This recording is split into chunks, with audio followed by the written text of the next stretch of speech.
We will be talking about all three macros next week. For this week, I really want to start talking to you about protein. There are only three things that are going to give you calories. And again, we'll talk about it more next week, but those are carb, fat, and protein. This week, it is imperative that we start talking about protein. It is the hardest macro for people to get into their diet on a regular basis in the amounts needed. So protein, protein, protein. I want you to look at everything you eat. I want you to look on the label. I want you to look it up online. I want you to find out how much protein is in every single thing you eat, okay? We want to start thinking about the types of protein, the quality of protein, how much were you getting, how much are you getting, and how much do you need to be getting, okay? These things are really important. And right now, I'm just going to tell you that the ideal amount of protein per day is 1 gram per pound of ideal body weight. So what does that mean? That means that if you're 175 pounds but you want to weigh 150, then we want you to eat 150 grams of protein per day. If you are 300 pounds and you're aiming, like your ultimate goal is to get down under 200, we should have you around 200 grams of protein, okay? It is even harder to try to eat 300 grams of protein, but it really is dependent upon how many calories you need per day, which that will be talked about later too. So for now, we want you to be focused on protein every day. Become obsessed about it, okay? Look at how much you're getting in every single thing you eat or drink, because there's a lot of protein in drinks today. This is going to be important. And so make sure that you start counting how much protein you're getting per day. The ideal protein is the one that works for your belly. Okay, that's the best statement I can give you about what kind of protein you should be getting, because over the years, I've had a lot of different clients with a lot of different gut health and a lot of different bellies that get affected by different types of protein. I will say that I can tell you for a fact, scientifically, there are two types of protein that your body can assimilate the best.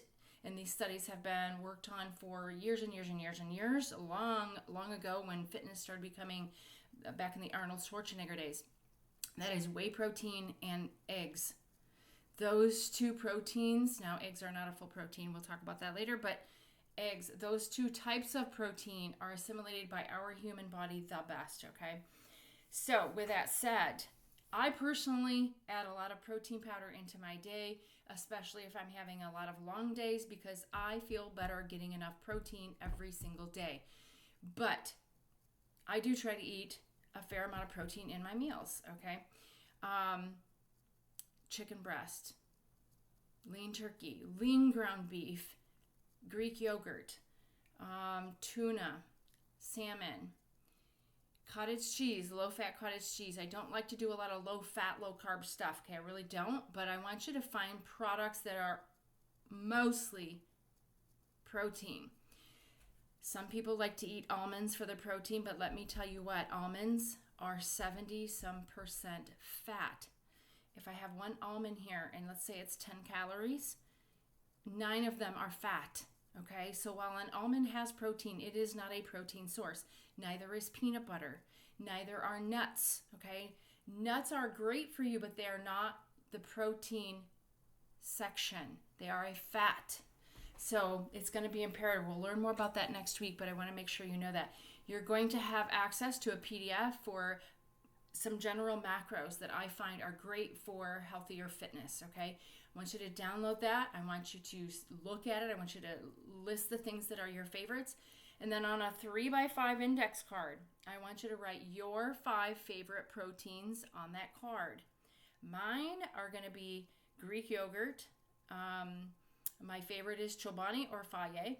So my Greek yogurt, tuna, chicken breast, lean turkey, and then I do like cottage cheese, okay? So low-fat cottage cheese. I try the low-fat so that it's not more fat than protein. But those are my 5 choices. That way if I go to the fridge and I'm like, I want a snack, and you're like, oh, but I really should have a protein with anything else that I'm eating, you have a quick source, okay? You have a quick source to choose from, because half of the time when we're already in a moment to make a bad choice on something we're going to eat or not a great choice, we're already hungry. The hormones are already being weird. And so we don't always make the best choices. If you have a list right there, you're going to make a better choice, okay? And you really should be eating protein in everything you eat, whether it's a little snack or a full meal. Protein with your carb and fat, okay? If it's around a workout, you want it to be protein and carb. All right, so protein focus. I really need you to be protein focused. I need you to have your 5 proteins written down on a little card. Hang it on your fridge. Hang it wherever you're going to see it the most. And make sure that throughout your day, you're planning what are you going to have with your protein. One of the lessons that I used to make clients do is your only tool for the next week is plan your breakfasts. Plan your breakfast. You want to make sure that you know what you're going to eat first thing, and it needs to have 30 to 50 grams of protein involved in it.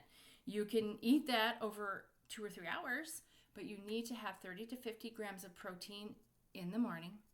You need to have 30 to 50 grams of protein around lunch, and you need to have 30 to 50 grams of protein again before you go to bed. That sounds like a lot, especially if you look at your diet and you're like, ooh, I'm barely getting 60. Okay, this can be a hard, daunting task. The mindset that I want you to have is take your time. As long as every day you're working toward this, okay, and maybe by the end of this week, you're getting 30 to 50 grams of protein at lunch and breakfast. Life change things happen if you do 30 to 50 before noon and before 5, okay? Those I can tell you I have witnessed in others and myself. And there are studies proving that if you get 30 to 50 grams of protein in breakfast and lunch, your body will assimilate all the hormones in your body 50% better. Because you can't assimilate all the hormones and the processes going on in this body without enough proteins. Proteins are life. Proteins contain all the amino acids that our bodies need for a well-running thyroid, for well-running cholesterol, for well-running estrogen and progesterone, for well-running muscles, for well-running thinking, for serotonin, for happy feelings, sad feelings. All those things need the amino acids that we get from our proteins. So if you're not getting much protein through the day, as a postmenopausal women, we are really hurting ourselves. That has been the probably biggest change for me. Mindset first, but protein second, which is why we're doing this. So it is imperative that you get 30 to 50 in breakfast, 30 to 50 at lunch. And that can be hard for people who sit at a desk during the day. But it's not hard. You can make it happen. It's a mindset change. You may be used to eating your carbohydrate, maybe used to eating just oatmeal. But we've got to find a way to add your protein, okay? And it's really, really super important. If you have any questions, please reach out in the group. Please ask the questions because there are a lot of things that I have not shared here because I could go on for 3 hours. But I want to make sure that we're getting the basics down, that you know your main focus is 30 to 50 grams in the morning, 30 to 50 grams in the early afternoons, and then 30 to 50 grams in the evening. Now those are bases, okay? It's going to be based on that amount of protein you need, which might be only 130 grams. It really just depends on each person and your ideal body weight, all right?